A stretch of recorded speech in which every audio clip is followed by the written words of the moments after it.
here from chapter number 18. 3 exercises here. First exercise is اكتب أفعال الثلاثي المجرد في قائمة وأفعال المزيد في أخرى.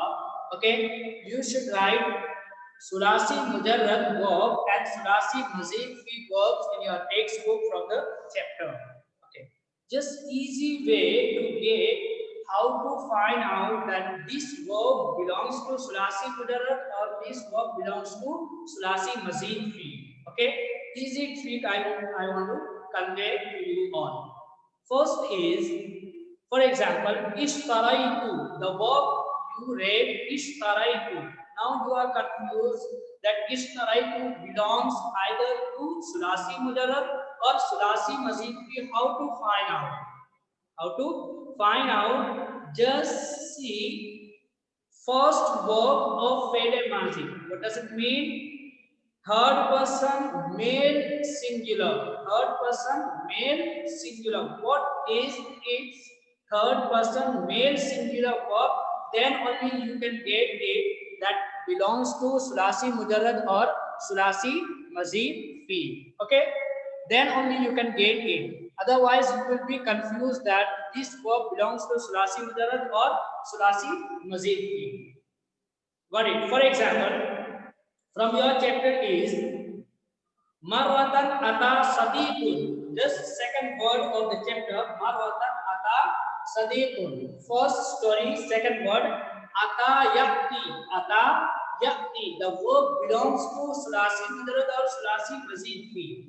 Okay, if you want to find out this verb, it is easy because hamza, ta and ya. Hamza, ta and ya, thus only 3 letters are here.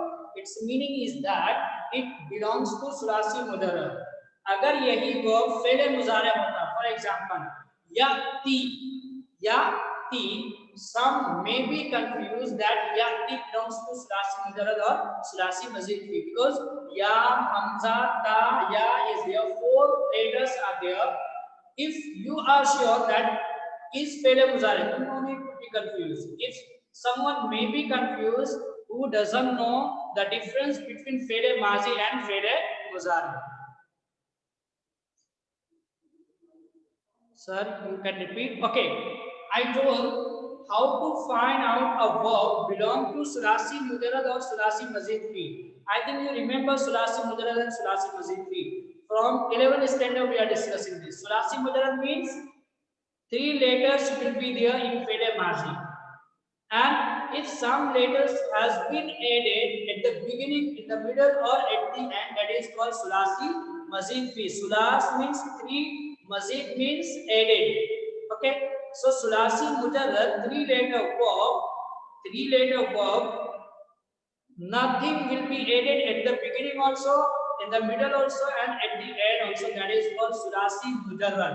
For example, zahaba yazhabu, nasara yansuru. Okay, zaraba yadribu, sami'a yasma'u, kataba yaktubu, jalasa yajlisu. These are sulasi mujarrad verb. If few letters has been added at the beginning or at the middle or at the end, it is called sulasi mazid fi. Sulasi mazid fi. For example, jalasa yajlisu, ajlasa yujlisu, hamza has been added. Karuma yakrumu, akrama yukrimu, akrama yukrimu. Another one, zahaba yazhabu, azhaba yuzhibu, kharaja yakhruju, to go out, and to throw out means akhraja yukhriju. Okay, akhraja yukhriju is sulasi mazid fi. Why? Fi'l madhi is akhraju, and first verb is akhraja. You can see there are 4 letters, hamza, ha, ra and jim. So that is not sulasi mujarrad, that is sulasi mazid fi. I think now that is clear. Got it? So sulasi mujarrad and sulasi mazid fi, if you are confused a verb belongs to first or second, you should see its fi'l madhi. Then you will be sure the verb belongs to sulasi mujarrad or sulasi mazid fi. Second exercise is kawwin khamsa jumalin mustakhdiman hurufan nida. That is hurufan nida. Actually, this grammar we have discussed in 11th standard also. There are five hurufe nida. Five hurufe nida. Hurufe nida means vocative word. Vocative word. What is called vocative word? To draw someone's attention. Few words we use in all the languages. Same in Arabic. Those five words are ya, aya, haya, ay, hamza, maftuha. Ya, aya, haya, ay, and hamza maftuha. Okay, these are called vocative word. Vocative word to draw someone's attention. Ya, aya, haya, ay, hamza maftuha. Okay, if we learn in this sequence, it will be easy to differentiate between all these. First, ya is used for all, for near also, for middle also, and for far also. Yeah. Okay. Someone is sitting in front of you. You can draw his attention or her attention using just only yeah. Okay. And if someone is far away from you, for them also you can use yeah. So yeah is used for all. Now aya and haya, aya and haya.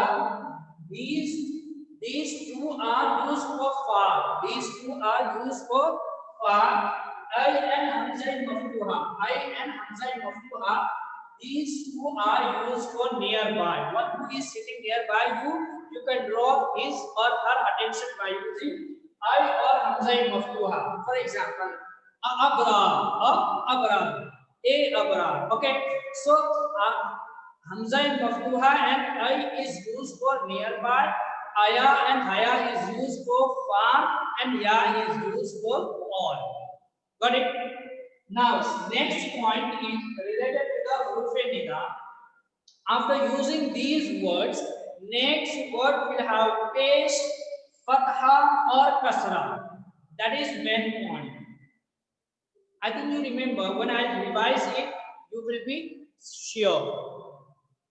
If after these words the word is marifa, mufrad means singular, marifa means definite. Please listen it carefully. After these words, after ya, aya, haya, ay, hamza, maftuha, after these words, if you are using the word mufrad and marifa, mufrad, it is not meaning one. Okay, mufrad means that is single word. That is single word, not joint combined word. For example, sabil.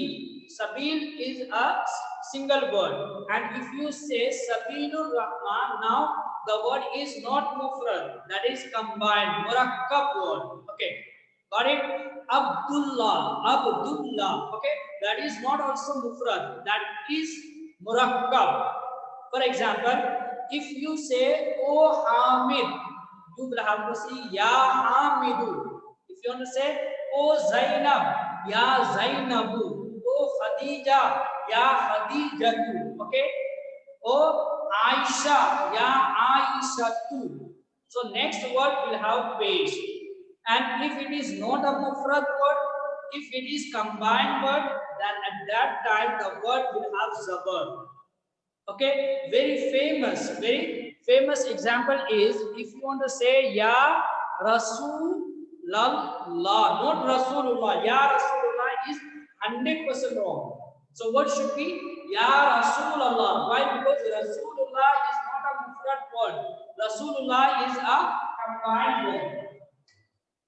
Got it? So, if the word is mufrad and marifa, the word is mufrad and marifa, the word will have pesh in nominative case, and if the word is murakkab and nakira. Now, nakira will be identified or not identified. If it is intended, that is the word is used intended. If the nakira means indefinite is intended, again the word will have pesh. For example, a teacher is in the class and he doesn't know every student's name. and he want to draw someone's attention whose name he doesn't know. So the teacher will say ya talibu. Talib. Talib is indefinite. Talib is indefinite. Student is indefinite. Okay. But after using ya, because the student is sitting in front of me, in front of him, he is seeing that person. So that is intended. At that time also the word will have page. Got it? Now, in all other places, word will have zabar. If the word is combined, if the word is nakira, not intended, the word will have zabar. So I think you got hurufe nida. That doesn't belong to your syllabus, but you should revise it. It will be easy and it will be helpful for your exam, board exam. Got it? So for today, this month, already your period is over. Some students were late.